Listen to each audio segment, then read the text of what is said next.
एखादा खून होतो, तर ह्या सगळ्या ह्याच्यामध्ये उद्या महाराष्ट्राच्या जनतेने सुद्धा असं म्हटलं पाहिजे की आमच्या गावाचा पोलीस पाटील होता म्हणून आम्ही सुखरूप राहिलो.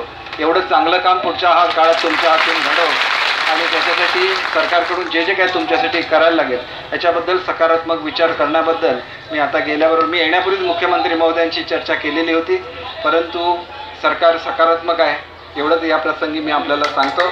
आणि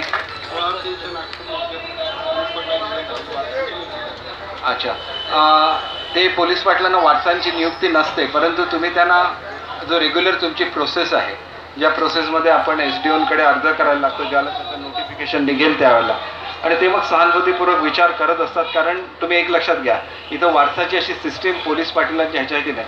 मी उगाच चुकीचं आश्वासन तुम्हाला देणार नाही. तुम्ही बघितले छोटे छोटे प्रश्न होते, आपण एकाच बैठकीमध्ये संपवले. मेजर फक्त 3च प्रश्न शिल्लक आहेत, त्याच्याबाबत लवकरात लवकर निर्णय घेतला जाईल.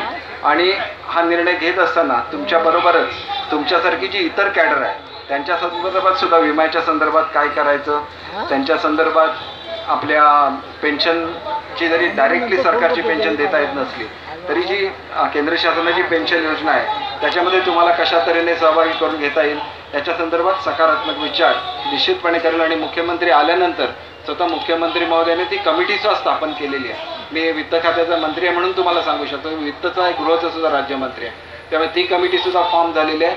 लवकरात लवकर चांगला निर्णय बातमी अधिवेशन संपल्यानंतर लवकरात लवकर आम्ही देण्याचा प्रयत्न करू. आपल्या सर्वांचे आभार मानतो. आणि मला जर आता अधिवेशनात जाऊन तिथं बसलं पाहिजे, आपल्या सगळ्यांचे आशीर्वाद घेऊन. आमच्या सुमनताई सुद्धा आहेत, आमचे आमदार महोदय आहेत, सगळेच जण आहेत. तर आपल्या सगळ्यांना मनापासून शुभेच्छा देतो आणि माझे 2 शब्द संपवतो. जय हिंद, जय महाराष्ट्र.